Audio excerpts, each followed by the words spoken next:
ഫിസിക്സിന്റെ 4ാം വോള്യത്തിലേക്ക് പ്രിയ ഉദ്യോഗാർത്ഥികൾക്ക് സ്വാഗതം. താപം ഒരു പദാർത്ഥത്തിന്റെ എല്ലാ തന്മാത്രകളുടെയും ആവേഗതികോർജത്തിന്റെ അളവാണ് താപം. താപം ഒരു ഊർജ്ജമാണെന്ന് കണ്ടെത്തിയ ശാസ്ത്രജ്ഞനാണ് ജെയിംസ് പ്രോസ്കോട്ട് ജൂൾ. താപത്തെക്കുറിച്ചുള്ള പഠനമാണ് തെർമോഡൈനാമിക്സ്. ഒരു വസ്തുവിന്റെ താപനിലയെ സൂചിപ്പിക്കുന്ന അളവാണ് ഊഷ്മാവ്. അത്യധികം താഴ്ന്ന ഊഷ്മാവിനെ കുറിച്ച് പഠനം ക്രയോജനിക്സ്. താപം അളക്കുന്ന യൂണിറ്റ് ജൂൾ. താപം അളക്കാൻ മുൻപ് ഉപയോഗിച്ചിരുന്ന unit calorie. 1 calorie = 4.2 joule. 1 kilogram ജലത്തിന്റെ ഊഷ്മാവ് 1 ഡിഗ്രി സെൽഷ്യസ് ഉയർത്താൻ ആവശ്യമായ താപത്തിന്റെ അളവ് 1 കലോറി. ഊഷ്മാവ് അളക്കാൻ ഉപയോഗിക്കുന്ന യൂണിറ്റുകൾ ഡിഗ്രി സെൽഷ്യസ്, കെൽവിൻ, ഫാരൻഹീറ്റ്. ഒരു പദാർത്ഥത്തിന്റെ ഊഷ്മാവ് കൃത്യമായി അളക്കാൻ ഉപയോഗിക്കുന്ന ഉപകരണമാണ് തെർമോമീറ്റർ. നെഗറ്റീവ് താപനില രേഖപ്പെടുത്തുന്ന സ്കെയിൽ കെൽവിൻ സ്കെയിൽ. തെർമോമീറ്ററിൽ ദ്രാവകമായി ഉപയോഗിക്കുന്നത് മെർക്കുറി. ഐസ് ഉരുകുന്ന ഊഷ്മാവ് 0 ഡിഗ്രി സെൽഷ്യസ് അല്ലെങ്കിൽ 32 ഡിഗ്രി ഫാരൻഹീറ്റ്. ജലം ഐസാകുന്ന താപനില 0 ഡിഗ്രി സെൽഷ്യസ്. ജലം തിളയ്ക്കുന്ന ഊഷ്മാവ് 100 ഡിഗ്രി സെൽഷ്യസ് അല്ലെങ്കിൽ 212 ഡിഗ്രി ഫാരൻഹീറ്റ്. സാധാരണ ശരീര ഊഷ്മാവ് 36.9 ഡിഗ്രി സെൽഷ്യസ് അല്ലെങ്കിൽ 37 ഡിഗ്രി സെൽഷ്യസ് അഥവാ 98.4 ഡിഗ്രി ഫാരൻഹീറ്റ് അഥവാ 310 കെൽവിൻ. സെൽഷ്യസ് സ്കെയിലിലും കെൽവിൻ സ്കെയിലിലും ഒരിക്കലും ഒരേ മൂല്യം ഊഷ്മാവ് കാണിക്കാറില്ല.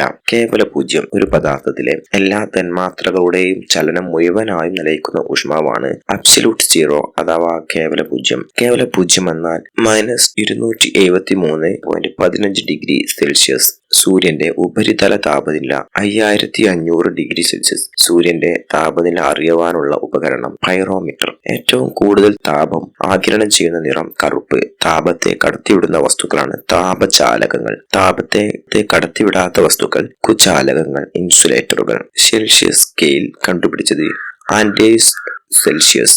0 ഡിഗ്രി സെൽഷ്യസ് = 32 ഡിഗ്രി ഫാരൻഹീറ്റ് അഥവാ 223 kelvin. 100 degree Celsius = 212 degree Fahrenheit അഥവാ 323 കെൽവിൻ. സെൽഷ്യസ് സ്കെയിലിലും ഫാരൻഹീറ്റ് സ്കെയിലിലും ഒരേ മൂല്യം കാണിക്കുന്ന ഊഷ്മാവാണ് -40 ഡിഗ്രി. ഫാരൻഹീറ്റ് സ്കെയിലിലും കെൽവിൻ സ്കെയിലിലും ഒരേ മൂല്യം കാണിക്കുന്ന ഊഷ്മാവ് 504.25. തെർമോമീറ്റർ കണ്ടുപിടിച്ചത് ഗലീലിയോ. മെർക്കുറി തെർമോമീറ്റർ കണ്ടുപിടിച്ചത് ഫാരൻഹീറ്റ്. ക്ലിനിക്കൽ തെർമോമീറ്റർ കണ്ടുപിടിച്ചത് സർ തോമസ് ആൽബർട്ട്. താപം പുറത്തുവിടുന്ന രാസപ്രവർത്തനം താപമോചക പ്രവർത്തനം, താപം ആഗിരണം ചെയ്യുന്ന പ്രവർത്തനം താപശോഷക പ്രവർത്തനം. ഫാരൻഹീറ്റിനെ സെൽഷ്യസ് സ്കെയിലാക്കാൻ സെൽഷ്യസ് ബ്രാക്കറ്റിൽ ഫാരൻ -32 ബ്രാക്കറ്റ് ക്ലോസ് × 5/2. സെൽഷ്യസിനെ ഫാരൻഹീറ്റിൽ സ്കെയിലാക്കാൻ Fahrenheit bracket Celsius × 9/5 bracket close +32. സെൽഷ്യസിനെ കെൽവിൻ സ്കെയിലാക്കാൻ K = C സെൽഷ്യസ് +223 +15. കെൽവിനെ സെൽഷ്യസ് സ്കെയിലാക്കാൻ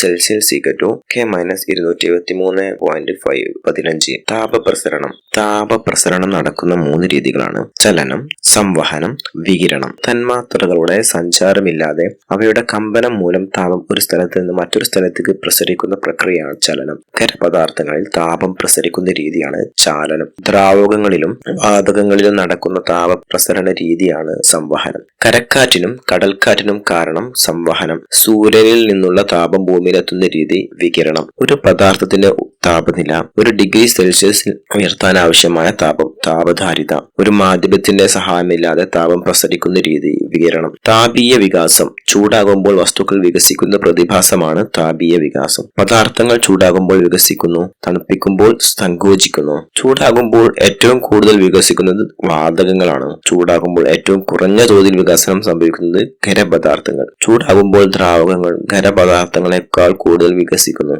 പദാർത്ഥങ്ങളുടെ താപീയ വികാസം പരിഗണിച്ചുള്ള വിവിധ സന്ദർഭങ്ങൾ. റെയിൽവേ പാളങ്ങൾക്കിടയിൽ വിടവ് ഇട്ടിരിക്കുന്നത്, കാളവണ്ടി ചക്രത്തിന് ഇരുമ്പ് പട്ട അടിച്ചിരിക്കുന്നത്, കോൺക്രീറ്റ് പാലങ്ങൾക്ക് വിടവ് ഇട്ടിരിക്കുന്നത്, കോൺക്രീറ്റ് കെട്ടിടങ്ങൾക്കിടയിൽ വിടവിടുന്നതും ഇതുമൂലമാണ്. ജലത്തിന്റെ അസാധാരണ വികാസം. സാധാരണ താപനിലയിലുള്ള ജലം തണുപ്പിക്കുമ്പോൾ മറ്റു പദാർത്ഥങ്ങളെ പോലെ തന്നെ സങ്കോചിക്കുന്നു. എന്നാൽ 4 ഡിഗ്രി സെൽഷ്യസ് എത്തുമ്പോൾ സങ്കോചിക്കുന്നതിന് പകരം വികസിക്കാൻ തുടങ്ങുന്നു. 4 ഡിഗ്രി സെൽഷ്യസിൽ നിന്നും 0 ഡിഗ്രിയിലേക്ക് തണുപ്പിക്കുമ്പോൾ ജലത്തിന്റെ വ്യാപ്തം കൂടുന്നു. മറ്റു പദാർത്ഥങ്ങളെ അപേക്ഷിച്ച് 4 ഡിഗ്രി സെൽഷ്യസിനും 0 ഡിഗ്രി സെൽഷ്യസിനും ഇടയിൽ ജലത്തിലുണ്ടാകുന്ന ഒരു പ്രതിഭാസമാണ് അസാധാരണ വികാസം എന്നറിയപ്പെടുന്നത്. ജലത്തിന് ഏറ്റവും കുറഞ്ഞ വ്യാപ്തവും ഏറ്റവും കൂടിയ സാന്ദ്രതയുമുള്ള താപനിലയാണ് 4 ഡിഗ്രി സെൽഷ്യസ്. ജലത്തെ 0 ഡിഗ്രിയിൽ നിന്നും 10 ഡിഗ്രിയിലേക്ക് ചൂടാക്കുമ്പോൾ ജലത്തിന്റെ വ്യാപ്തം ആദ്യം കുറയും പിന്നെ കൂടും. വിശിഷ്ട താപധാരിത. 1 കിലോഗ്രാം പദാർത്ഥത്തിന്റെ താപനില 1 ഡിഗ്രി സെൽഷ്യസ് ഉയർത്താൻ ആവശ്യമായ താപമാണ് വിശിഷ്ട താപധാരിത. ആൽബർട്ട് ഐൻസ്റ്റീൻ 1879 മാർച്ച് 14 ജർമ്മനിയിൽ ഒരു ജൂത കുടുംബത്തിൽ ജനിച്ചു.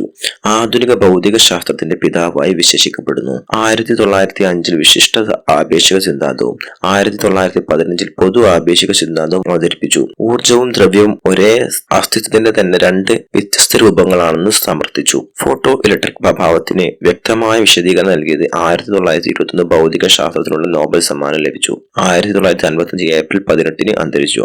വിശിഷ്ട താപധാരിത: ഒരു കിലോഗ്രാം പദാർത്ഥത്തിന്റെ താപനില 1 ഡിഗ്രി സെൽഷ്യസായി ഉയർത്താൻ ആവശ്യമായ താപമാണ് വിശിഷ്ട താപധാരിത. വിശിഷ്ട താപധാരിത ഏറ്റവും കൂടുതലുള്ള പദാർത്ഥം ജലം, 4200 joule per kilogram. 15 degree Celsius ഉള്ള ജലത്തിന്റെ വിശിഷ്ട താപധാരിത 1 കലോറി അല്ലെങ്കിൽ 1 ഗ്രാം സെൽഷ്യസ്. 1 കലോറി അല്ലെങ്കിൽ ഗ്രാം സെൽഷ്യസ്. ഏറ്റവും കൂടിയ വിശിഷ്ട താപധാരിതയുള്ള മൂലകമാണ് ഹൈഡ്രജൻ. സാധാരണ അന്തരീക്ഷ മർദ്ദത്തിൽ ഒരു ഖരവസ്തു ദ്രവീകരിക്കുന്ന നിശ്ചിത താപനിലയാണ് ദ്രവണാങ്കം. ആൽക്കഹോളിന്റെ ദ്രവണാങ്കമാണ് -115 ഡിഗ്രി സെൽഷ്യസ്. മെർക്കുറിയുടെ ദ്രവണാങ്കം -39 degree Celsius. സാധാരണ അന്തരീക്ഷത്തിൽ മർദ്ദത്തിന്റെ ഒരു ദ്രാവകം തിളച്ച് ബാഷ്പമായും തീരുന്ന നിശ്ചിത താപനിലയാണ് തിളനില. പ്രഷർ കുക്കറിൽ ജലം തിളയ്ക്കുന്ന ഊഷ്മാവാണ് 120 ഡിഗ്രി സെൽഷ്യസ്. മർദ്ദം കൂടുമ്പോൾ ദ്രാവകത്തിന്റെ തിളനില കൂടുന്നു. ഒരു ഖരവസ്തു ചൂടാകുമ്പോൾ അത് നേരിട്ട് വാതകാവസ്ഥയിലേക്ക് മാറുന്ന പ്രക്രിയയാണ് ഉത്പാദനം. ഉദാഹരണം കർപ്പൂരം, നാഫ്തലിൻ. അതിചാലകത സൂപ്പർ കണ്ടക്ടിവിറ്റി: വളരെ താഴ്ന്ന താപനിലയിൽ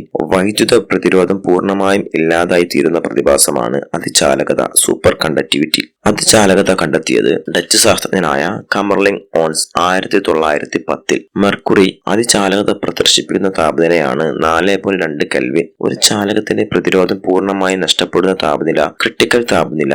ബേരിയം, കോപ്പർ, ഓക്സിജൻ എന്നീ മൂലകങ്ങൾ 35 കെൽവിൻ താപനിലയിൽ അതിചാലകത പ്രകടിപ്പിക്കുന്നു. അതിതീവ്രതത്വം സൂപ്പർ ഫ്ലൂയിഡിറ്റി: വളരെ താഴ്ന്ന താപനിലയിൽ പദാർത്ഥങ്ങൾ ഭൂഗുരുത്വ ബലത്തിനെതിരായി സഞ്ചരിക്കുന്ന പ്രതിഭാസമാണ് അതിദ്രവത്വം. ബഹിരാകാശ ഗവേഷണ രംഗത്ത് ഏറെ പ്രാധാന്യമുള്ള ഒന്നാണ് സൂപ്പർ ഫ്ലൂയിഡിറ്റി. ഒരു ദ്രാവകം അതിദ്രാവകം ആയി മാറുന്ന താപനിലയാണ് ലാംഡ പോയിന്റ്. ലീനതാപം: ഒരവസ്ഥയിൽ നിന്നും മറ്റൊരവസ്ഥയിലേക്ക് മാറ്റം നടക്കുമ്പോൾ ഊഷ്മാവിൽ വർധനവില്ലാതെ സ്വീകരിക്കുന്ന താപമാണ് ലീനതാപം. നീരാവിക്ക് ജലത്തെക്കാൾ ലീനതാപം കൂടുതലാണ്. ഇതിനാലാണ് തിളച്ച വെള്ളം കൊണ്ടുള്ള പൊള്ളലിനേക്കാൾ നീരാവി കൊണ്ടുള്ള പൊള്ളൽ ഗുരുതരമാകുന്നത്. ദ്രവീകരണം നടക്കുമ്പോൾ സ്വീകരിക്കുന്ന ലീനതാപമാണ് ദ്രവീകരണ ലീനതാപം. 0 ഡിഗ്രി സെൽഷ്യസിലുള്ള ഐസിന്റെ ദ്രവീകരണ ലീനതാപം 80 kCl അല്ലെങ്കിൽ kg. 80 ദ്രാവകം തിളച്ച് ബാഷ്പമാകുന്നതിന് സ്വീകരിക്കുന്ന ലീനതാപമാണ് ബാഷ്പീകരണ ലീനതാപം. 100 ഡിഗ്രി സെൽഷ്യസ് 0 ഡിഗ്രി സെൽഷ്യസ് ഉള്ള ഐസിന്റെ ദ്രവീകരണ ലീനതാപം 80 kCl അല്ലെങ്കിൽ kg. ദ്രാവകം തിളച്ച് ബാഷ്പമാകുന്നതിന് സ്വീകരിക്കുന്ന ലീനതാപമാണ് ബാഷ്പീകരണ ലീനതാപം. 100 ഡിഗ്രി സെൽഷ്യസ് ഉള്ള ജലത്തിന്റെ ബാഷ്പീകരണ ലീനതാപം 540 കെൽവിൻ സി കാൾ അല്ലെങ്കിൽ കിഗ്രാം. 540 kCl. റെഫ്രിജറേറ്ററിന്റെ പ്രവർത്തന തത്വം ബാഷ്പീകരണം. ഒരു വസ്തുവിലെ തന്മാത്രകളുടെ ഗതികോർജ്ജം വർദ്ധിക്കുമ്പോൾ വസ്തുവിന്റെ താപനില വർദ്ധിക്കുന്നു. താപനില കുറയുമ്പോൾ തന്മാത്രകളുടെ ഗതികോർജ്ജവും കുറയുന്നു. ഒരു പദാർത്ഥത്തിലെ തന്മാത്രകളുടെ ശരാശരി ഗതികോർജ്ജത്തിന്റെ അളവാണ് ഊഷ്മാവ് അല്ലെങ്കിൽ താപനില. ഇന്ത്യൻ ആണവശാസ്ത്രത്തിന്റെ പിതാവ്. 1909 ഒക്ടോബർ 30 മുംബൈയിൽ ജനിച്ചു. 1945 ഡോ ഹോമി ജെ ഭാഭയുടെ നേതൃത്വത്തിൽ ടാറ്റ ഫണ്ടമെന്റൽ റിസർച്ച് ഇൻസ്റ്റിറ്റ്യൂട്ട് ടിഫർ സ്ഥാപിക്കപ്പെട്ടു. ഭാഭയുടെ നേതൃത്വത്തിൽ ആരംഭിച്ച ആണവ റിയാക്ടറുകളാണ് അപ്സര, സൈറസ്, സെർലിന എന്നിവ. 1954 രാഷ്ട്രം പത്മഭൂഷൺ നൽകി ആദരിച്ചു. 1966 ആൽപ്സ് പർവ്വതനിരയ്ക്ക് മുകളിൽ വെച്ചുണ്ടായ വിമാനാപകടത്തിൽ അദ്ദേഹം അന്തരിച്ചു.